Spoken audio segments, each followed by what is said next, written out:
Ela tá procurando quem tá subindo. É, ó. Também aparecem.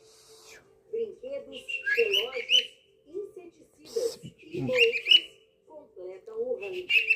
Neste outro galpão da Receita, roupas falsificadas apreendidas na Operação Campos estão sendo separadas.